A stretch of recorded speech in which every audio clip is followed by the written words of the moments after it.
In today's video, I am going to teach you how to measure plans in Adobe Acrobat Reader.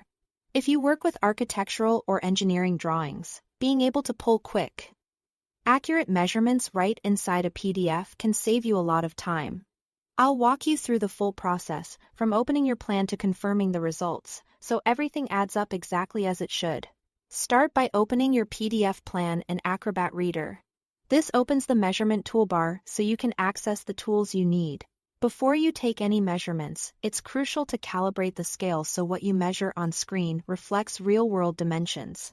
Right-click anywhere on the document and select Change Scale Ratio and Precision. Here, set the drawing's scale. If your plan says 1:100, enter that ratio, or use a unit-based format like 1 centimeter equals 1 meter.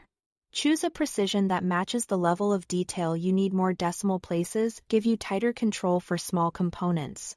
Getting this right at the start ensures every distance, perimeter, and area you measure is accurate. If you don't know the scale, use the known distance method. Choose Use Known Distance. Zoom into a clearly labeled dimension on the plan.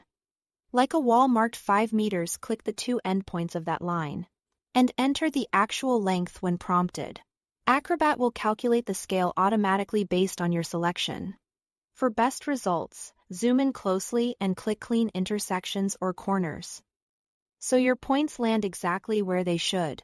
Next, choose the appropriate tool on the measurement toolbar. Use Distance for a straight line between 2 points, Perimeter when you want the total length around a shape, and Area for calculating the square footage or square meters of a space. Pick the one that matches your task to measure. Click to start, then click at Corners or Intersections to define your path. For multi-segment paths or shapes, keep clicking to add vertices.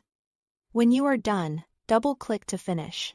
You'll see the measurement value appear as you work, which helps you confirm you are on track. Finally, check the measurement info panel on screen for the calculated value and units. These reflect the scale you set earlier. If something looks off, say, a small room shows an unrealistic size, return to the scale settings and recalibrate. Repeat this process for each new plan or whenever you switch to a drawing with a different scale. That's all to it.